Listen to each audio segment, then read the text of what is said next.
Roots Organization Network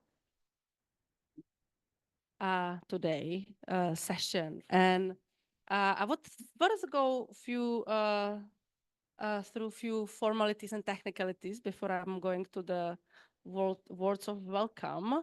And it's also important for us that actually this event is live streamed and it's recorded, right, as well.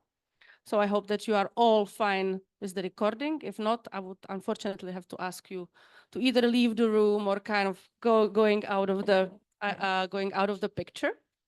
We are also having online participants that are joining us through Zoom. And I also want to offer you, and I will remind it also at the end, that you can actually give us also and post us some questions online in the last part of this session. And also this session is being translated into several languages. I think we have, if I'm not mistaken, I have it somewhere written. We have English, Portuguese, and Spanish, French. So in the case you need a translation, you can actually sign up for the online event and connect with your headsets to it. We are not providing you the technical support for it, but someone can help you actually to get registered to this if you need. And my colleagues are here in the room. There will be also one panelist speaking Portuguese a little bit later, but it will be so for the panelists here, you would not need a translation if you speak English. Okay, so this will be my technicalities, and I'm actually very happy and very grateful that I can actually welcome you to this side event of the 2024 High-Level Political Forum, which is co-organized by two stakeholder groups, the LGBTI Stakeholder Group and the group of communities discriminated based on work and descent. And I would highlight that this is a historic moment, or is a significant moment for us, because these two major groups unite to cast the light on the Sustainable Development Goals number 16 and 17, and we are anticipating also the potential of the Pact for future. And around the globe, LGBTI populations and communities discriminated based on work and descent face immense challenges, and they encounter criminalization, stigma, discrimination, violence, and systemic exclusion that hinder their access to the development of opportunities and basic human rights. And this event should be the testament to our collective commitment to address these injustices. And I believe that we can really do everything to strive for a world where everyone can realize their full potential. And with the great panelists that we are having here, I also believe that we can explore the strategies and avenues for joint actions, and also to kind of find possibly some text annexes in the cooperation that will come as the next steps for the Pact for Future. And thank you, all of you, for joining this critical dialogue. And let's us build together the peaceful and inclusive societies, because what we really see, and I think that you will hear a great encounter of it, that we are actually talking about the marginalized among the marginalized, among the discriminated among the discriminated. And I think that if we're really talking about we should not leave anyone behind, I think this is where we should focus. And it comes to the both group. It comes to the LGBTI group, but also to the groups of the different groups that are consisting the groups for the discriminated based on work and descent. And I would like to welcome also here in the public the representatives of both of these groups. And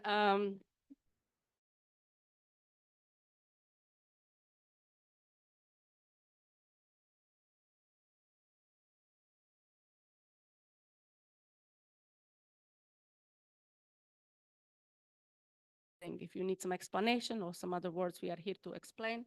But maybe to start with what the LGBTI stands for. So it's the lesbian, gay, bisexual, transsexuals, and intersex people. and practically we will be talking about some of these here.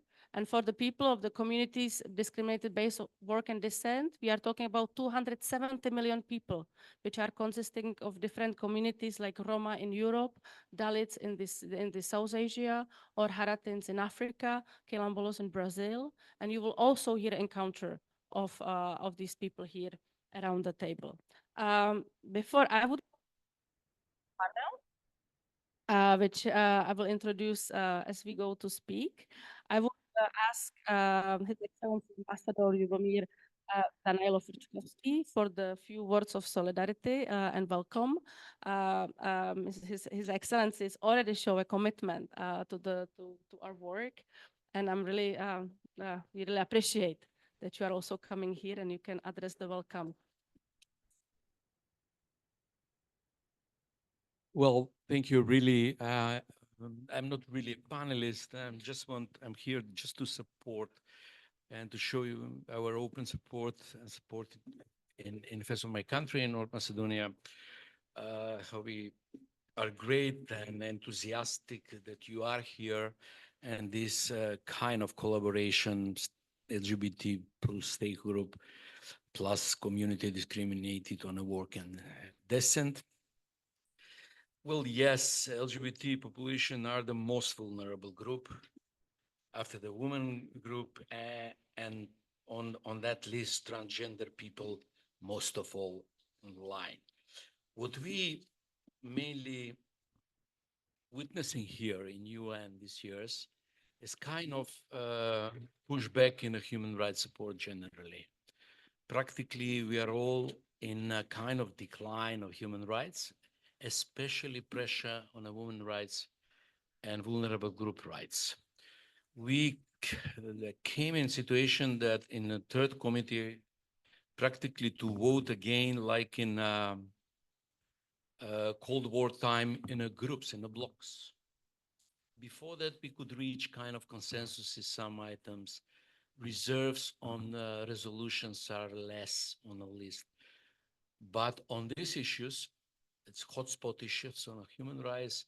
We are now vote, we against them, they against us on the issue of women and LGBT rights especially.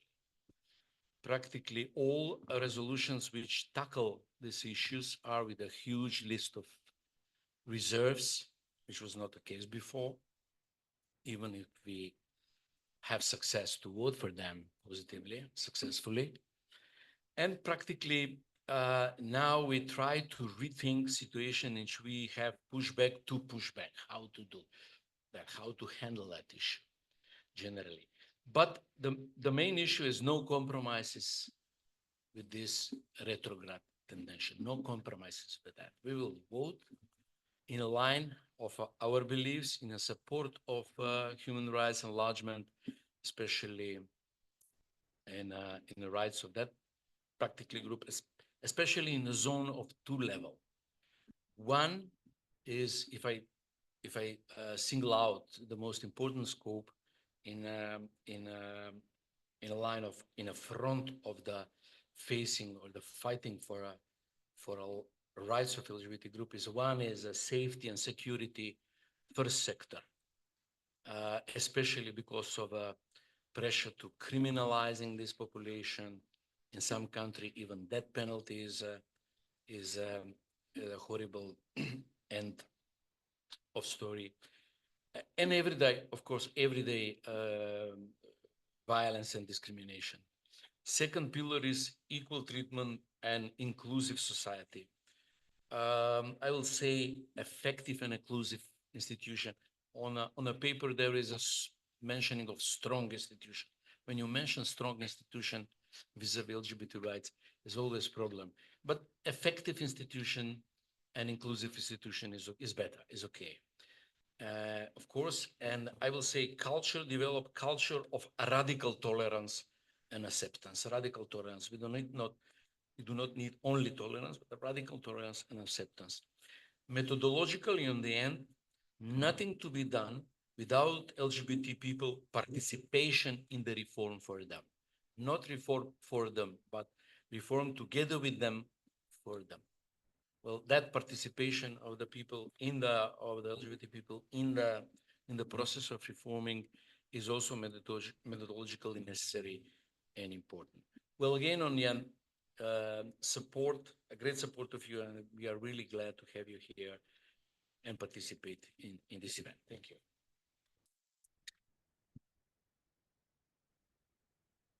Thank you, Ambassador. Thank you for your support and for opening this panel, but also for highlighting the kind of four important points that you outlined.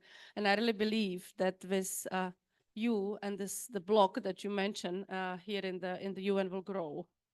And we will go back to the fact that actually we would have more support for women and LGBTI people, because I think that we are witnessing all over the world practically the radicalization, the far right rise, but also some of the traditional values might actually also be a challenge for many countries to step back, and we need those supporters like you in our endeavor. Thank you. And so now we are getting to this panelist part, and it's really my pleasure to introduce the four people here. I would start with my left, with Lauren Sean Ajeli. So it's pronounced as they, them, and he's an executive director of K-Watch Ghana and chair of intersex movement in Ghana. Sean's work is dedicated to advancing the rights of intersex, trans, and gender diverse person, and Sean continues work for equality and justice for SOGI is integrated with the SDGs to ensure one is being left behind. Sean is also a HIV prevention and treatment service interventionist. So welcome, Sean. We also have Verseline. Verseline, it's a doctoral student and Kilambola activist. She's also one of the activists of the Cognac, the National Coordination of Rural Black Quilombola communities in Brazil, the leading body to represent communities discriminated based on work on descent, which includes the Quilombola, but also, as I already said, the Roma and other groups over the globe. And she's a co-founder of the National Network of Quilombola Lawyers and member of Brazilian Association of Black Researchers, and was named a Woman of Success by Forbes Brazil in 2021. And I also know that she's also advisor of the President Lula and a great co-fighter with us. To my right side, I would start with Kesera Ogola. She's an executive director and founder of the LBQ organization in Western Kenya, in the Lake region of WOMG's Health and Equal Rights. They are Kenyan queer and activists and who are also passionate about sexual reproductive health and human rights. So welcome, Kesera. And finally, to my last right, it's Britika Century. She's a co-founder of the Dalit Lives Matter Global Alliance, and for almost a decade, she has been actively advocating for the Dalit rights in Nepal. She's passionate about her storytelling, about visual storytelling, and she's using innovative communication approaches to highlight Dalit Renaissance stories, resistance stories. And in 2020, she launched the campaign Paint the Revolution, and she was creating the murals that displays Dalit resistance stories in Nepal. And as an emerging Dalit youth activist, Britika also aims to change the usual sad stories about Dalits into powerful stories of bravery and strength. So welcome, Britika. And as we are going with this panel, and we also in our concept note, we outline many of these manifestations of the discrimination, which goes to marginalization, assimilation pressures, but also invisibility. I would like to start with this invisibility concept, kind of looking on the fact that we are people with multiple and intersecting identities, and then we are always pushed to the margins. And our internal experience of this discrimination is actually breaking down to the different factors. So I just would like to ask, to start with, I would make a quick round on how this visibility or invisibility, it's related to the LGBTI people and concretely to your community. And if I may start with Sean. Yeah, here is a microphone, and if you can give us like 3-4 minutes. Okay, thank you. So with me, I see the invisibilities as a historic, ongoing erasures, and that ensures that marginalized persons, including LGBTIQ persons, intersex persons like myself, are excluded from things such as the medical representation, social and political discussions, cultural narratives, and also socio-economic opportunities, families, and community acceptance. Just to mention a few, the LGBTI community also is limited from invisibility in such a way that we are forced to deny who we are. We are forced to always be in the background. We are forced to also deny the benefits and the things that we are born with that is natural to us. So as an intersex, as a trans person, as an LGBTIQ person, you are forced to deny your basic existence, the basic right to employment, your basic visibility, your basic voice, and you are forced to be in the shadows. So society in general does not really care about whether you have the cure to AIDS, you have the cure to cancer, you have the cure to many of the things, you have the the knowledge and the expertise to go to the moon, go to the Mars, and then the rest. No. All it cares about is that you look, you appear, you are in a category which is known as LGBTIQ. And since you are there, everything else that you are talented, blessed, and you come with as a natural human being is no more visible, it's no more accepted. You are pushed to the wall to be relegated, to be erased, to be forgotten. And this has been so historical to the extent that it's become so acceptable. So it is normal for us to be beaten. It's normal for us to lose our good jobs. It's normal for us to be in a community where we contribute, we are peaceful neighbors, to be attacked. And nobody will speak out for us. Nobody will come to our end. So we are forced to a place where invisibility is seen as the norm. And if you are not pushing us to be erased, to be invisible, then you are not normal. And that is my entry point. Thank you.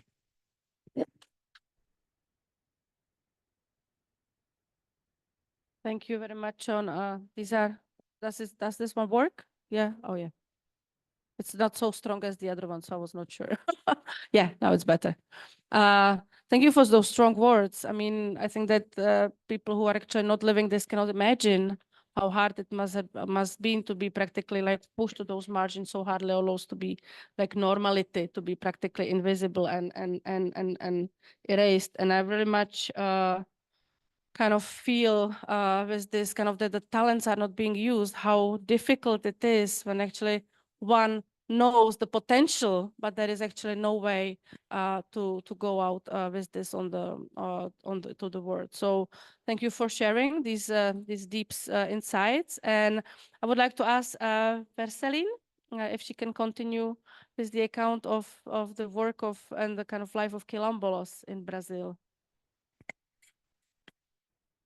Obrigada, Gabi. Ai, meu Deus. Vamos lá. Como foi colocado pelo nosso companheiro, a invisibilidade das pessoas que tratam de outro gênero são históricas. Nas comunidades quilombolas no Brasil, há uma dificuldade muito grande de tratar das questões LGBTQIAPN+, né, que é a nomenclatura que se usa, por questões sociais de discriminação, pois sendo de comunidades quilombolas já há uma discriminação às pessoas, né? Imagina você pertencer à comunidade, ser dessas comunidades já discriminada e ainda ser ser de outro gênero, né? De outra sexualidade. Acaba por sofrer ainda mais esse tipo de discriminação. Pois precisam esconder que são, muitas vezes precisam esconder que são de orientação sexual e de gênero diferente, inclusive por sofrer repressão dentro da própria família, da própria comunidade. E também discriminação, inclusive, porque há dois contextos, né, de a discriminação da família, que é uma discriminação muito social, a discriminação dentro da comunidade e a discriminação, então são dupla discriminação, né? Além da discriminação da própria pessoa, da família, ainda da própria comunidade. E, nesse sentido, há uma grande dificuldade dessas comunidades, dessas pessoas, saírem ganharem visibilidade dentro da própria comunidade. Olhando para isso, a CONAC, nos seus 28 anos, né, de luta, tem tentado discutir isso junto ao movimento, junto às comunidades quilombolas, a partir da visão de que, por mais que seja um movimento misto, dentro desse movimento misto que já é vulnerabilizado, que já tem uma vulnerabilidade, que já são discriminados, há uma interseccionalidade de pessoas ainda dentro desse grupo que é mais descriminalizadas ainda, né? Então, a gente, a partir disso, tem tentado construir discussões dentro do próprio movimento a partir de criação de grupos ou coletivos. A gente criou primeiro o coletivo de mulheres e agora, mais recentemente, o coletivo LGBTQIAPN+, para discutir as questões de gênero, inclusive tratando das questões das violações que a gente sofre dentro da própria comunidade. Então, tem sido difícil, mas é uma discussão que precisa ser feita para que a gente possa dar os próximos passos, né, e vencer essa descriminalização dentro da comunidade. Okay, so talking about the LGBTQI plus issues in the Brazilian quilombola communities is very hard. Members of the quilombola communities who are also members of the LGBTQ plus communities are victims of and suffer further discrimination for belonging to those two communities, as well as having to hide who they are for fear of repression and discrimination due to their sexual and or gender orientation, as well as their racial, ethnic, cultural, and religious identity. They might also fear that discrimination will be extended to the whole community. Thinking about that, CONAC, in its 28 years of advocacy, has come to see itself as both a quilombola movement and as well as a mixed movement that fight for those facing extreme vulnerability and violations by the state or due to the omission of the state within all the quilombola communities. With that in mind, we have started a process of creating groups and collectives in order to discuss intersectional issues within the quilombola population. We started with the Women's Collective, with the understanding that violence against women is a huge problem, and have more recently created the LGBTQI plus collective to start a dialogue inside as well as outside of our communities so that all quilombolas, regardless of their sexual or gender orientation, are not left behind and have the possibility of living a good life inside their communities.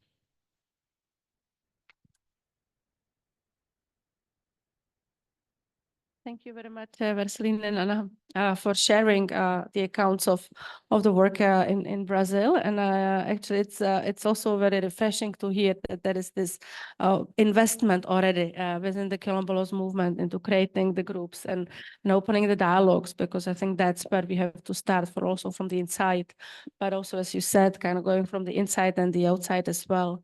So thank you for the first accounts here. And I would move, move to Casera. I might give you my... Thank you so much. I will start by saying that the LGBTQI plus persons or individuals in Africa, or specifically from Kenya, where I come from and live as a free lesbian woman, always, feel they need to be very careful to speak about their gender identity and sexual orientation because of the fear of the backlash that comes from the government, and not just the government, but the general public, because Kenya is a country that is very cultural and very religious. And to make it worse, we have the new government is a very religious administration. So the government's failure to address heteronormative transphobia and to validate queer individuals in our country, couples and even queer families, makes it very difficult to exist in Kenya as a queer person. or as a member of the LGBTI plus community. To add to that, it is very important also for me to mention in this space that we have a very vibrant queer movement in Kenya.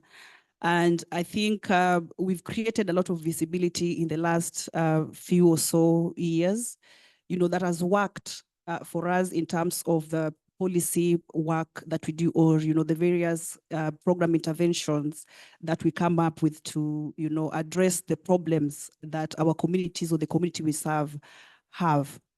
However, that visibility has also, come with the very negative impacts. Like we have the general mainstream or traditional media taking advantage and telling our stories, and for them telling our stories, they coin the stories to push very specific narratives that either number one will sell for them to make money, or they sell narratives that, increases our vulnerability to safety and security incidences or persecution by the government of Kenya. And then, of course, donors and other development partners also has played a very big role in invisibility or visibility that, has on one end enabled us to do the work that we are doing, but on the other hand, has also created invisibility within us, because we are a queer community that brings in a lot of diversity amongst the community.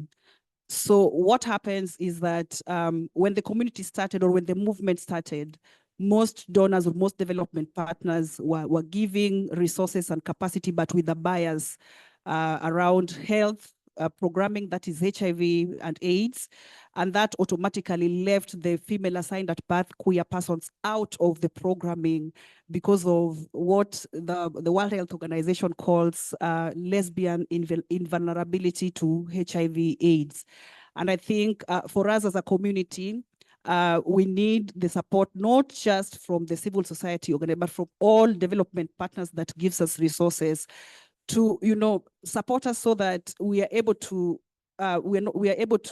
not feel left out as female assigned at birth queer persons in terms of programming, interventions, and policies.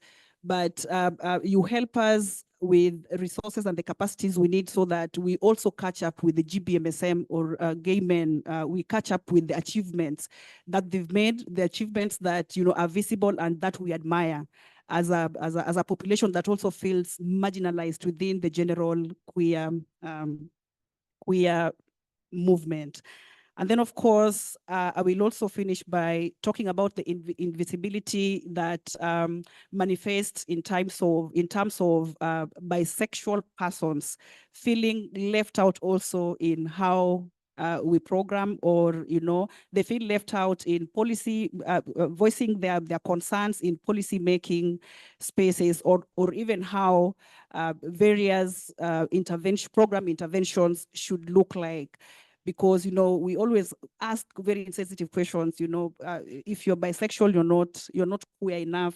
You don't belong. You don't understand my vulnerabilities or my lived experiences as a lesbian woman or a transgender woman, and that's very sad. Yeah.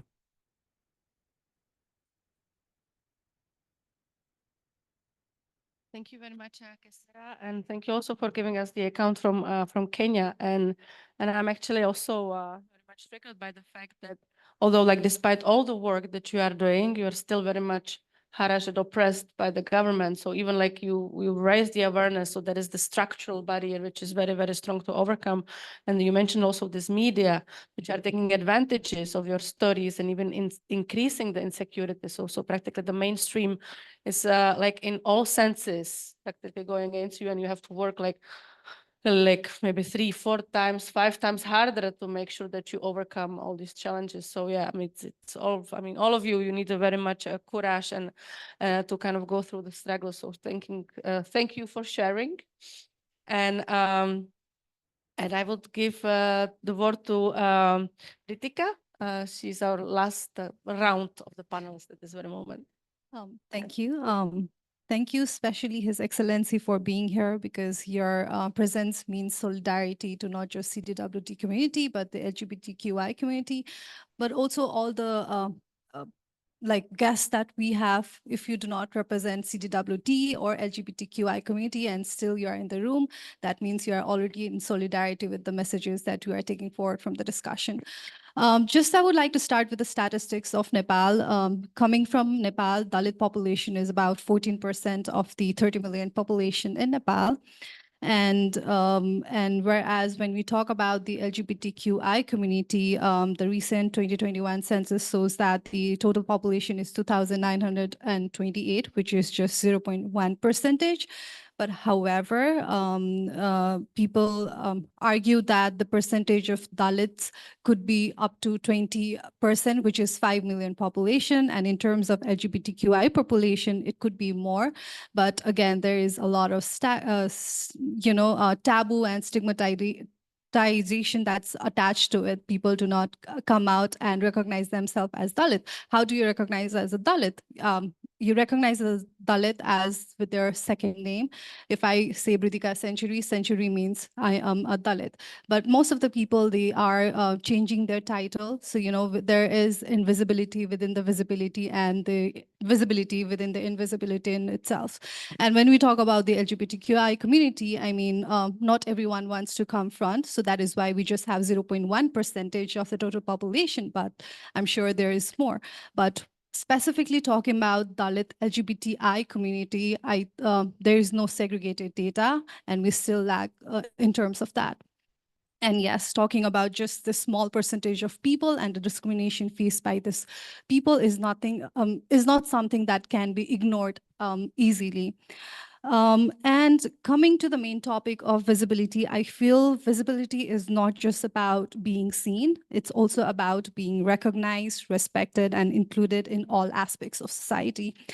It might be different for different groups of people and coming from different spheres of life. For example, I'll just take a representation in terms of politics of Dalit communities. We have proportionate representation, meaning in terms of your population, you should be recognized and represented in the politics. And the constitution mandates 14% of Dalits in all three spheres of government. But if you see the recent result of the election in the National Assembly, out of 8 seats, we just have 7 Dalits, although 8 seats is what the constitution mandates. And when we talk about the House of Representatives, the total seats for Dalits is 39, but the elected Dalits is just 16. And when we talk about provincial assembly, the total seats must be 77, that is allocated by the constitution itself. And we just have 32 Dalits represented. And this is something that's given by a constitution. And imagine if there was no constitution mandate, this number would be maybe negative, or we would not even have representation. And in terms of LGBTQI community in Nepal, we still lack representation in major leadership roles. So this is just an example of giving you of overview of how Dalits are represented in the politics. And we sense that there is marginalization, and that's something that cannot be ignored completely. But does this representation mean respect and dignity? But I'm afraid it's not. An example, just a recent example, in 2023 in Pokhara, a chair, which was a chair of Pokhara municipality, he was accused of racially abusing his fellow Dalit woman representative, because in Nepal, Dalit women are elected in each ward offices, and the Dalit, the ward chair himself discriminated his Dalit woman. So it's somebody who is elected and is in the position, but still she is being discriminated by somebody who is chairing. And there is an incident in 2022, which is a recent example. 2017, Kalawati Mar, who was the elected vice chairperson in one of the districts in Nepal, and she felt discriminated and she was not taken seriously. So in terms of visible roles and leadership positions that the Dalits are taking space. They are in a visible form and in a very respected roles and designation, but however, the discrimination even lies when they are in a visible state. So I would like to say is Nepal is quite far from the reality as I speak of now. I hope that reality changes in coming days. There exists a lot of stigmatization and stereotype when it comes to the people of the marginalized communities, and the debate around Dalit and specifically Dalit from the LGBTIQ community is something that's very recently starting, which is a good start. And this, union is also happening for the first time. So I feel this is also a great start to, having more voices and representation in terms of Dalit and LGBTIQ community. Thank you. Thank you. Thank you very much, Britika, but also everyone for elaborating on this visibility, because I think that's kind of among those concepts that we talk. This is something that we have to practically face also from where we are coming ourselves, like kind of stepping out to this kind of wild world of activists, where actually practically you might be followed, you might be harassed, you might be practically even persecuted in some countries that you are coming forward and not being supported at the same time by your own families, by your own people. I think that's where we are kind of coming very, very short, and we have to have the courage for going forward. There were two examples that I just wanted to share, because we talk about the communities discriminated based work and dissent and the intersectionality with the LGBTI, and we have actually a very prominent activist. There is a Gopi Shankar Mudurai. They are genderqueer and intersex activists from India who've been a vocal advocate for LGBTI rights and the rights of caste-based marginalized communities. So we also already for years we have this example, and also one of the Dalit advocates, Grace Banu, was also a transgender individual, and they were highlighting the compounded discrimination faced by those people at the intersection of these identities. And so we have the examples already, so kind of beyond this room as well. I'm coming myself from the Roma community, so I also know that for many years there are people who are kind of coming out, but it's also really difficult always on the both sides. So the support for the LGBTQI community, it's also very limited, and the kind of hatred or the kind of ostracization from our own communities, not being accepted by the families, practically being kicked out of the homes, and then kind of being left alone in this sort of not welcoming society. So I think that's where we struggle the most. So I think that if we kind of look at this situation that we are having, and the sort of kind of combining like how this experience is shaping your own identity, how practically you are coming to this world, like what is also what it's also motivating you, like what it's kind of, where do you get this motivation from, but also how we can kind of navigate between these LGBTI and CDWD, if you kind of see some similarities. So I mean, this is like more like an open question. I know that Sean might have say something about it, so I will start with you, and I will also leave for the others, like, so kind of what is this kind of your personal experience, what it's shaping you to kind of go forward. Thank you once again. The experience has been like a two-edged sword. It has been both good experiences and very bad experiences as well. So it has also led to the feeling of erasure. So although we feel as an intersex person where I am forced to conform to either one of the sex markers of either being male or female to be able to meaningfully get basic SDG needs such as education, healthcare, and housing and employment, it has also given me a voice to say that if this is done to me, then generations after me and with me should not go through that. It's also from the encouragement for which I face my advocacy to make sure that people do not be defined by their sex characteristics, by their gender identity, by their expression, but actually by their behavior, by their intelligence, by their contribution to economic growth and expertise, instead of what is between my ties. Also, leads to isolation. I've been isolated all my life because back in school, the bullying has been great in a way whereby that you go to school every day knowing you are going to be bullied. You are going to be called out. You are not good with the boys playing soccer, playing the sports. You're also not good with the girls and all that. So you find yourself in between where you are automatically erased from existence. And you ask yourself, do I force myself to be born intersex? Am I forcing myself to be with these sex characteristics or identity or expression or just being human? So this has also boiled in such that many of the time that when our colleagues in schools are playing and having fun in school, we are thinking about how to survive the day to the next day.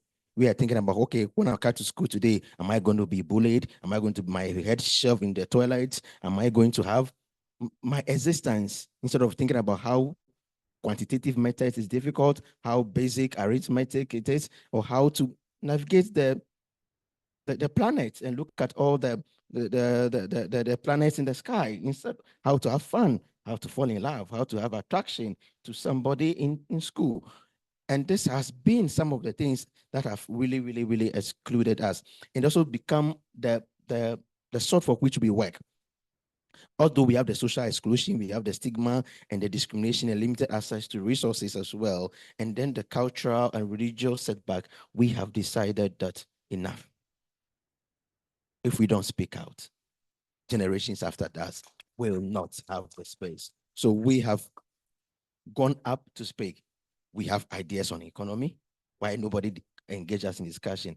And even if I want to relate this into climate change, when benefits of climate are being shared, who thinks about the transgender person who need specific support in terms of climate, specific support instead of the linkages in Goal 17 in making sure that no one gets left behind. And these are the reasons why we have no choice.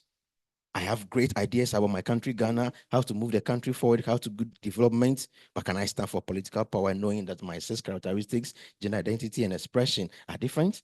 Would anybody consider me for what I am bringing on table, or they would rather see me as the freak of nature? So this is the fight we are doing so that generations after us don't have to do this ever again. Thank you.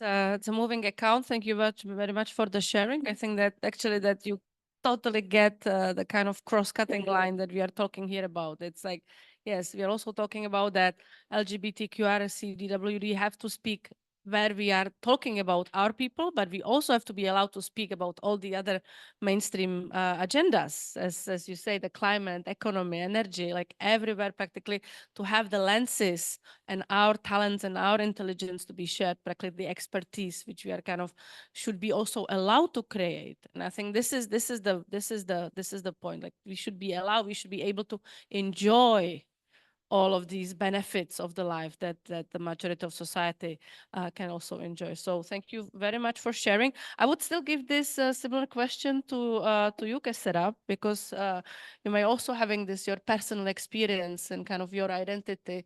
If you can just kind of give us this outline and maybe develop a little bit on it. Thank you so much.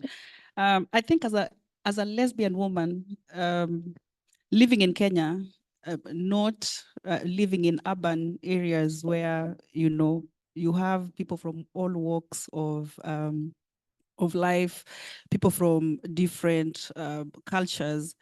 Our experience, or my experience as a queer woman, is very different because I come from the western part of Kenya that is rural. An area where religion and culture is taken very seriously. So I remember in 2000, just after COVID, just not after COVID, immediately COVID hit, I got outed, and, the effects of that was so bad. I was in a very, very bad mental health space because I not only got death threats. It's okay. I not only got death threats from our neighbors, but I think the worst of it all was the death threats and the harassment that came from my immediate family. And the fact that what made it worse is because I was once married and I had children, you know, so you can imagine the multi-layered backlash that came with that. I was also chased away from the church, you know. My friends accused me of, you know, being a lesbian. Automatically my children, you know, I will, you know, introduce my children into homosexuality. And the fact that my kids are not very young made it even worse, because I had to also just go back and navigate how I'm going to have those the conversations with my children, because I would rather they hear from me than, you know, get the messages that was coming from outside and within the family. And I had to move, you know, I had to move from that area, move to a secure place with my children. And that was so bad. That was so bad for me, because for sometimes I, you know, even anticipated committing suicide, you know, so that I could get away from it all. For a very long time, I thought I was a very strong woman, but I was not prepared for the emotional anguish that came with the backlash, you know, that I got. And I think that is what motivates me. If I was able to have the kind of support system that I had from the queer community in Kisumu that worked with me, and I'm still here, still advocating for the queer community of queer persons who cannot speak for themselves, then I don't know what else can motivate me. I do not want any other queer person, young or old, to go through what I went through. So that's why I keep on doing this work. And I also have a background in health. And you know, our public healthcare system in Kenya is very heteronormative to a point that, you know, getting a public health facility to give gender-affirming healthcare services to the non-binary and the transgender community, and even masculine-presenting female bodies, you know, who are in need of very special, unique sexual reproductive health services, you know, is not possible. So I founded Lake Region Women's Health and Equal Rights, and we are currently operating the first ever LBQ specific clinic in Kenya.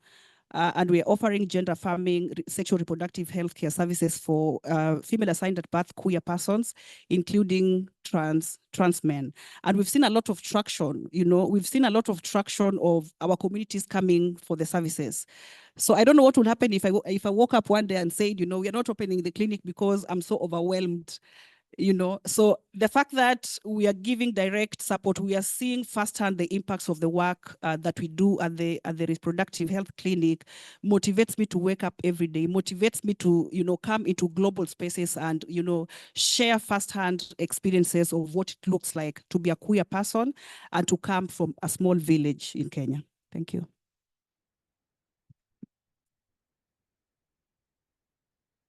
Yes, Sarah, thank you so much for sharing. And I think that your work will be never enough appreciated. And thank you for this very personal account that you give us and your personal journey that you open up here. I think that the struggle that you went through, it's really like, really thanks to this community of yours that supported you so much, because I think that the fighters and the people like you, practically, that's what we need on this global movement as well. But as you say, on the local community as well, because this support is so much needed. And I just hope that all people who are here and also who are listening, that we would be also one of those supporters right now, so that you would feel, all of you, all of us, that we are practically not alone in this, and that these two groups that we are merging here today, LGBTI and CDWD, regardless if we are kind of one or the other, or we are intersecting the groups, that we could rely on each other, because I think this is what we have to do. We have to kind of create even stronger solidarity among us. And we still have some time for our event. I still have some questions ready in the case they are not questions from the public or from the online, but we have one question online right now. So I would ask Johannes to try to open the online space. So if you can just say your name, and if the question is directed to someone, or if it's like a general comment. Am I audible? Are you able to hear me?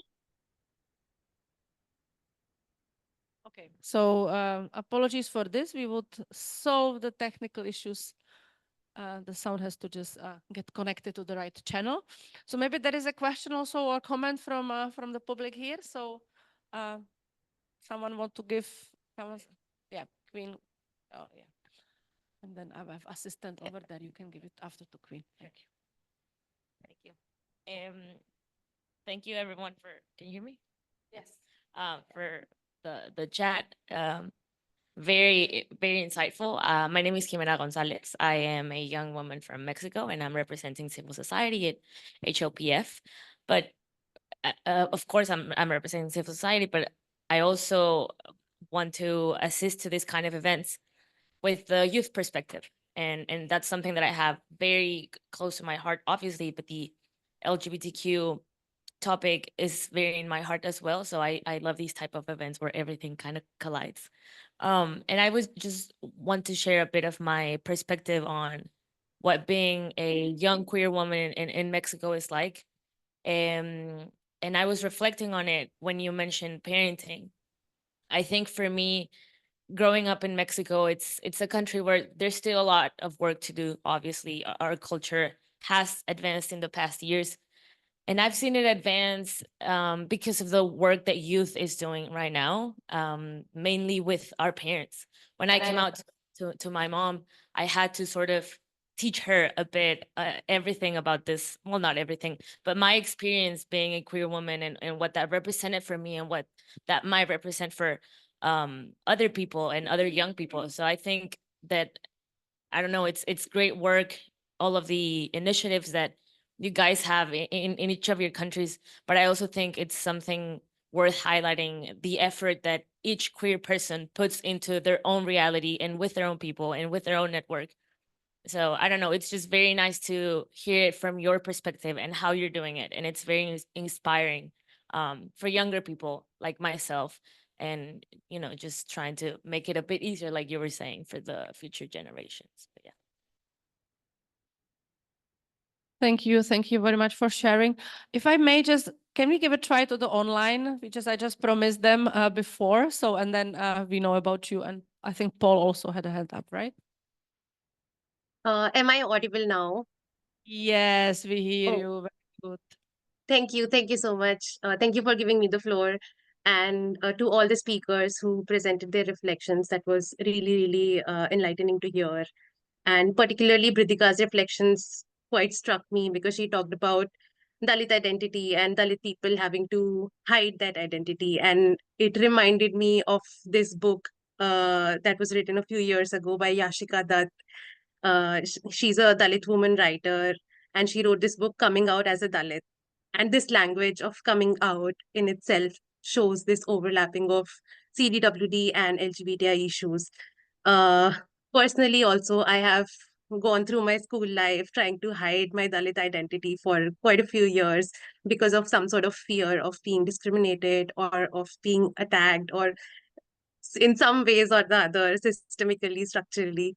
Uh, so these overlapping issues we see. However, in India, if I talk about, we also see queer community within Dalits being critical of how the national LGBTI movement remains dominated by the quote unquote upper castes. I remember reading this article written by one Dalit queer person who talked about how whenever the LGBTI political group gathering takes place, it happens in a pure vegetarian restaurant. And that is a sign of uh, upper castes in India who do not consume meat, Brahmins.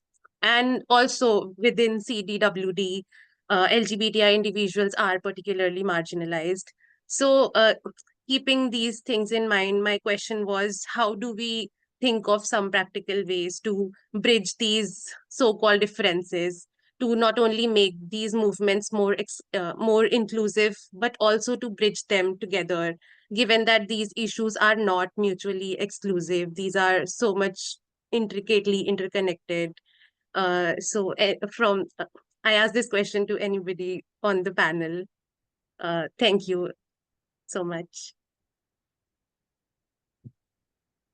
Thank you very much for the question. I wrote it down, and I might still collect these two other interventions from the ground, and then we can come back to it. Hi, everyone. Sorry, it's been a long day. My name is Nika Pampir. I am a youth representative from South Africa. And yeah, thank you for organizing this event and bringing all your stories, because I think when it comes to having a sense of community, you know, in hearing those stories and see that we actually, there's this like a parallel amongst the experiences that we have, even though we're from different parts of the world. I won't be long, but just, and as a young person being in this space, I've been struggling with how do I, especially as a queer person, how do I, as an individual, be in this space and be authentically myself? Because I feel like, especially in a global space like this, where you interact with a lot of people, the moment you open yourself and you become vulnerable and share your sexuality, it can either be a great thing or you can become a target. And I have lived my life through a lot of, you know, hate, you know, rejection, even from family members in a community that was very conservative. And then you come to this space and you're like, do I advocate for my people? What do I do? How do I represent this cause? Because this is so connected to who I am as an individual. But then at the end of the day, we live in a world where you never know what can come. You know, we as LGBT people, LGBTQI plus people, we are so afraid sometimes because of the hate that there is. This world, for some reason, seems that it's moving in the right direction, but also there's a direction that you don't know if these people are in it for the good cause of humanity and to be inclusive and to be diverse. You know, being here in the UN space, a lot of the, let's look at the Pact of the future, the lack of language when it comes to LGBTQI plus people. You know, there is no such thing. It's a very vague context, and we are in this high level multilateral space. And I think it's also because of the people who make the decisions. They don't fully represent LGBT because they're either heteronormative or, you know. But my question is just, from your side and you being so open, how do I utilize the little power that I have in this space to create and amplify the voices of young LGBT youth in my country? But also, another thing that I was thinking about was the lack of data when it comes to young people in conflict areas. You know, there are a lot of queer people that are being affected, but there is no data represented on the diversity of those young people. So how do we also get that data of, you know, diverse and inclusive data collection from those who are affected by climate and conflict? Yeah, thank you.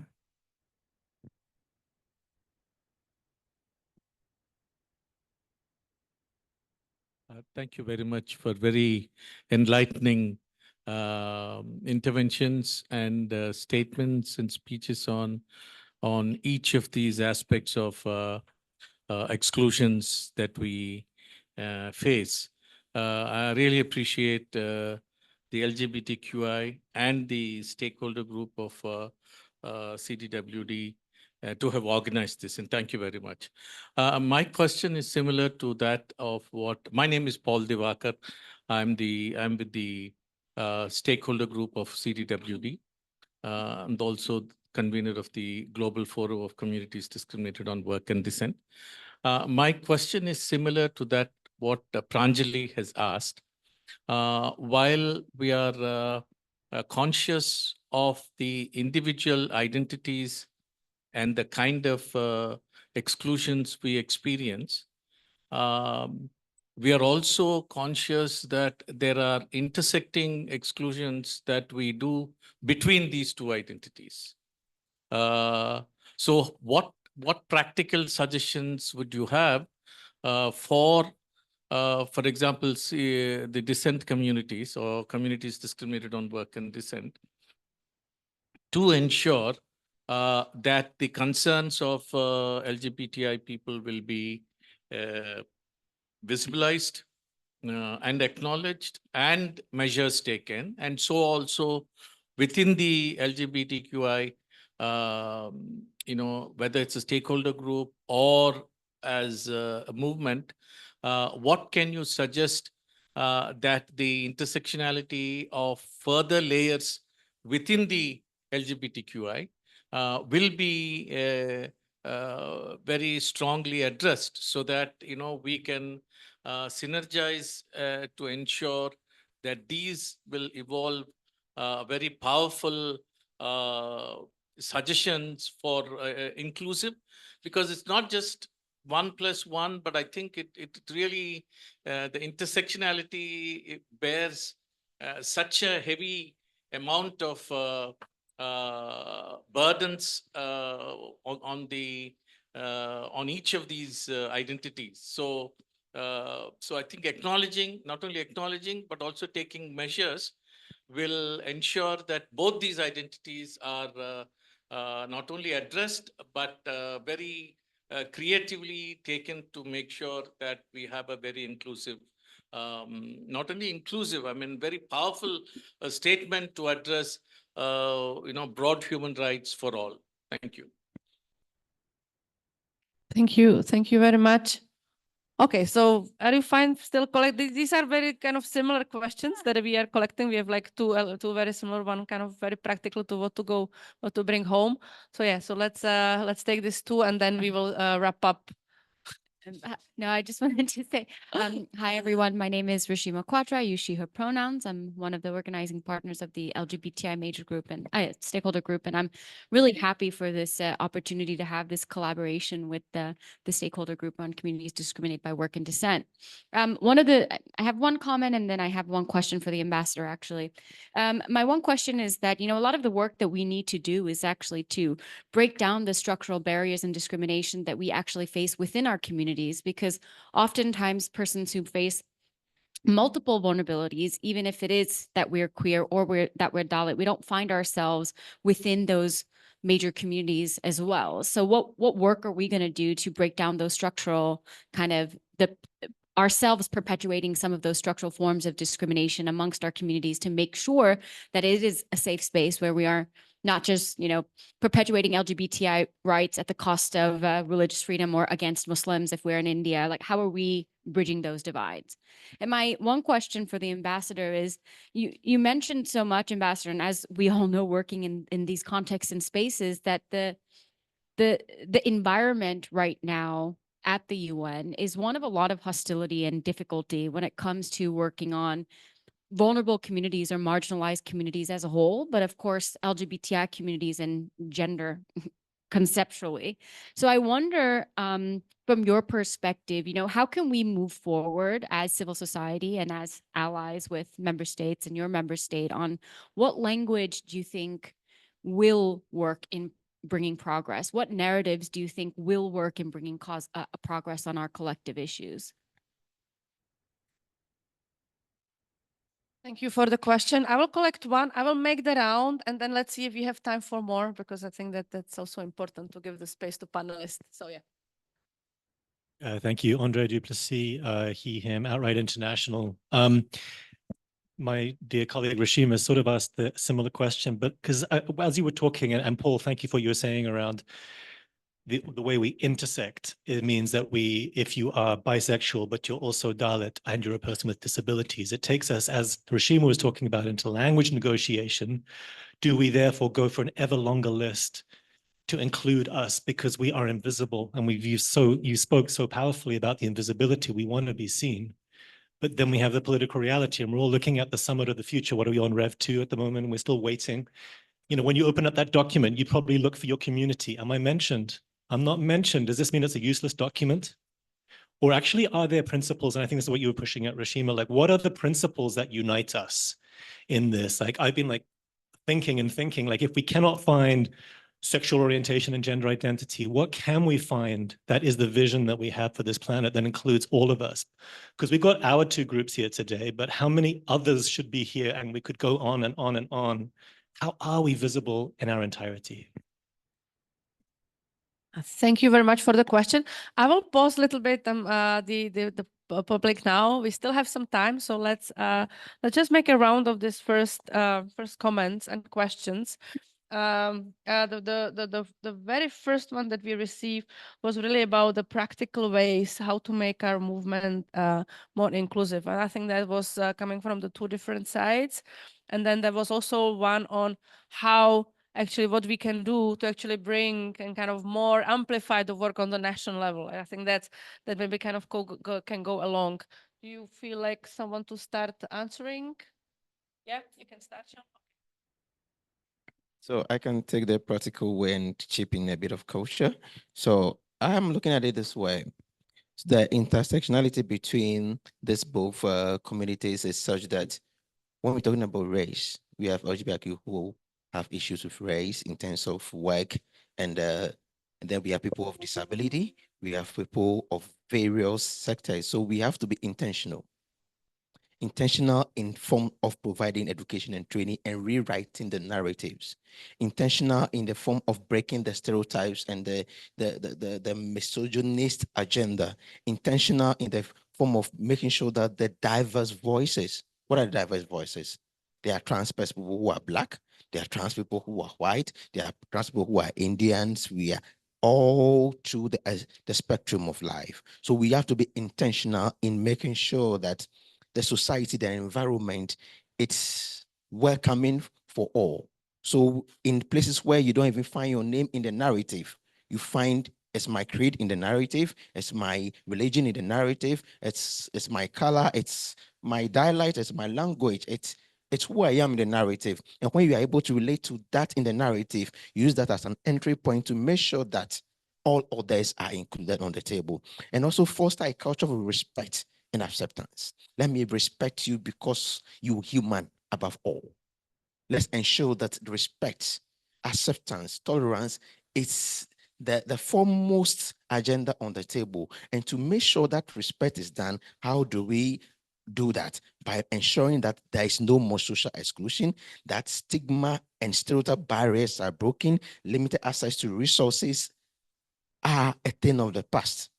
And also, coming back to economic marginalization, when those discriminated in that spectrum, you are not mentioned in, find where you intersectional in, find where you want to belong in, find where you can relate to.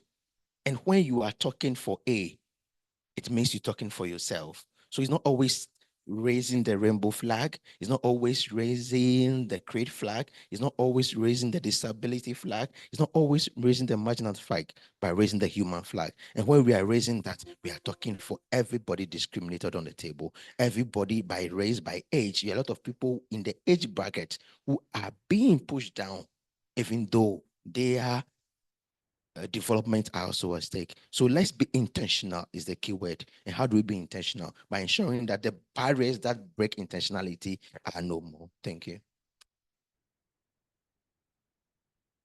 Much.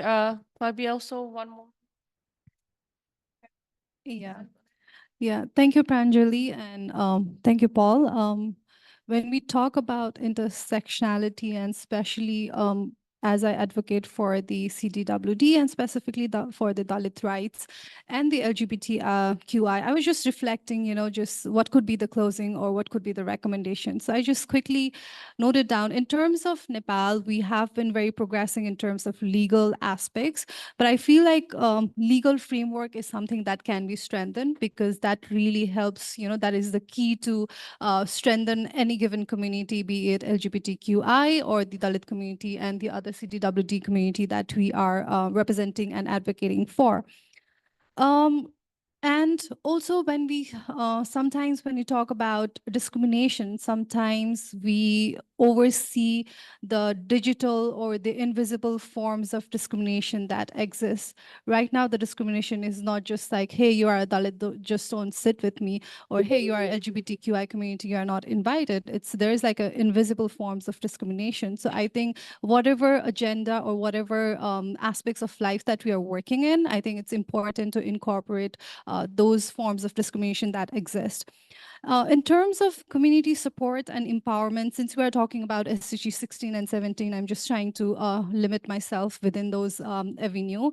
I think creating safe space is really, really important. As Pranjali rightly mentioned, it took her a lot of time to, come out as a Dalit, and she quoted about the Ashika Datta's book coming out as a Dalit. For myself itself, when I'm in a room full of people, when I was back in Nepal, I was working in Nepal and I was working especially in the rural community. I usually did not mention my second name. It was only some inquisitive people. They would just ask and say like, Bridika and what? Because, my title would represent that I was a Dalit. So, it was nothing to do with hiding my identity, but sometimes it was to do with about not changing the conversation that the room is supposed to have and not around my caste and about, all the conversation that comes with it. So having a safe space within the organization and the issue that you're working for, I think that's really important. For example, when we talk about Dalit issue, we sometimes tend to forget about the sufferings and interconnecting issues within the Dalit communities. And the issue of LGBTI community within the Dalit community. And also, especially, I've also encountered some people who are Dalit, who's LGBTI, and he's also physically disabled. So when are we going to reach to that? So as you rightly mentioned that, how is it possible to include all? I think I would just, as a young Dalit activist, I would say is like first have a representation and not just like a token representation. When you are including in forums, have people who are like, adds value to the conversation that you're taking forward, and just don't, to make the panel look very vibrant, just don't have like a token representation of any communities that you have, be it Dalit, be it LGBTI or other communities that we are speaking of. And the other would be supporting networks and alliances is really important to have, and to achieve the SDG goal 16 and 17, and specifically when I'm talking about Nepal, it is imperative that we ensure that the inclusion of LGBTI community within the feminist movement is also important, and even the Dalit community is also important. So whatever your issue you are working on, there is no need of creating CDWD, LGBTI alliance or whatsoever, whatever issue or the agenda that you're putting forward, just voice for the, people that you are working with together. So I think that would really encourage people who are double marginalized or are in the extreme marginalization, would encourage people to come out and speak as I'm doing, and Pranjali is doing, and other people who are doing. Yeah, thank you. A short comment. I think it is also very important for us as civil society organizations, or working around queer or human rights advocacy work, to be cognizant of the fact that we cannot achieve gender equality when we work in silos. The world is changing. The donor landscape is also radically changing, coupled with the shrinking civil society spaces and the rise of the anti-gender movement. It is very important for us. Actually, it's a call to action that we have to be very intentional about realigning our work to fit into the SDGs, so that our voices as queer persons, are heard, not just at the global spaces, regional or national spaces, but even, come up with interventions that make us localize the work around SDGs. We need to also work around or have conversations on how we can realign our interventions with, the Pact of the future. The document is not inclusive, like the language we are practically, me and you, we are practically missing from that document. But then how do we then take advantage of the existing addendums that, have, just a bit of inclusive language? How do we take advantage of the addendums of the Pact of the Future document and use that to realign our work or our advocacy initiatives, because the way the world is shifting, we cannot continue to work in silos. Otherwise, we would really lose a lot more that we have gained all over these years. So we have to be intentional about finding the intersections around, gender equality work, SOGSE work, climate justice work, global governance work, and we need to be at the forefront. And I'm very, very happy that in Kenya, we are seeing practically how young people, including young queer people, have taken governance very, very seriously, and they're at the forefront to a point where, theories are coming up in Kenya that, the queer community are the ones who are leading, at the forefront of leading the anti-government protests that are very, very heightened right now in my country.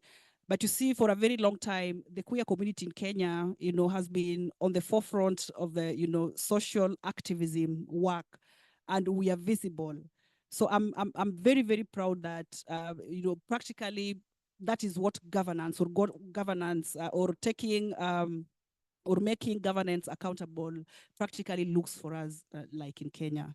Yeah, thank you so much. And already kind of wrapping up to this, what are the real recommendations that we want to go forward? I would give a floor to His Excellency Ambassador, because there was also one particular question on the language and what we can do now in this current situation here in the UN.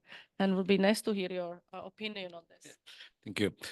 Well, unfortunately, this conservative will go hand by hand with geopolitical division. For example, Russia had no interest before, had no interest about the women's rights, but now they cite the group of countries which are against, very tough on women's rights. And we have practically blocks. It's seriously division. It becomes sharp division inside. Well, it is exciting in a way, but nevertheless, it's hard to push that again. But the methodological approach or political approach also will have to be no compromise on that fight. We'll have to push that narrative of enlarging the rights of the LGBT population, women's rights, especially women and girls are. Some of the countries, I'm shocked sometimes, some of the countries are more afraid of giving to their women's rights. They're fighting to the neighbor, for example. It's such a shock that giving that rights will be a revolutionary shift which cannot be controlled in some sense. There is some kind of that feedback. But nevertheless, first, without compromise, pushing back all dynamic of the resolution and convention we have on that line. Secondly, having a side victim voice will have to be heard, and victimized communities, which means women, girls, LGBT migrants mostly. On LGBT side, transgender are most pressed. That group is on the bottom of a list of discrimination. I mean, and thirdly, the main premise is that more rights for them are more rights for all of us. There is no any kind of right summa zero game.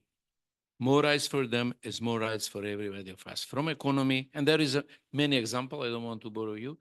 Many examples where the extension of the rights benefits definitely all. That is a premise. Thanks.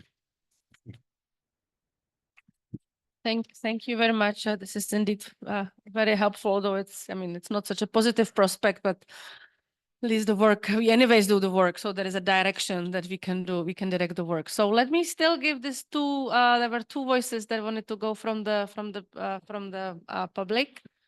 Thank you very much, Queen. Okay, so. Hello, hi, I'm Chehek and I'm from India. Basically, yeah. Sorry. So basically, I work as a multimedia professional filmmaker, And I actually attended the session online first, and then I came here. So I was just hearing that you were mentioning that media has been like really unfair in promoting negativity when it comes to. So I personally work a lot with the LGBTQ community and the Dalit community, and I've made films regarding that. And I completely understand the releases of those films have always been like a task, because they show about lesbian love, or they show about like anything related to, and Dalit community in general in India is a very sensitive topic, and so is LGBT community. In India, a lot of people are coming out these days with openly about the fact that they have also got into changing their sex genders and everything, right? So during this process, what I've also seen is that while they go through this, and with the social media being so strong and influential, I also see that there is a lot of mental health issues, and I'm not sure if you've really spoken about it here in detail about it, but I just wanted to understand, how do we incorporate, like, because even my film releases, I understand when it doesn't release, it becomes, because you really put your heart into it, making something that you want to really, preach about and tell people about. So how does we incorporate mental health when it comes to these kind of situations or topics? Thank you. Thank you very much. We actually have only 2 more minutes. Let's give a word to Diko. He asked already before. And we also have interpreters and people who are actually on a very different timeline. So we have to cut the session after. But Diko, just very short comment. And if I can ask someone to translate. Is it prepared? Or yes, you go, and then we figure out the translation. Bon. Tu peux commencer, on va faire la traduction. Oui, oui. Bonjour à tous. Je vous remercie. Je remercie les panélistes. Moi, je viens de la Mauritanie. C'est une république islamique. Et quand j'entends les discriminations des LGBT, chez nous, c'est la de moi. Et maintenant, j'aimerais bien savoir, est-ce que vous avez un chiffre par rapport soit aux panélistes sont LGBT? Voilà, merci.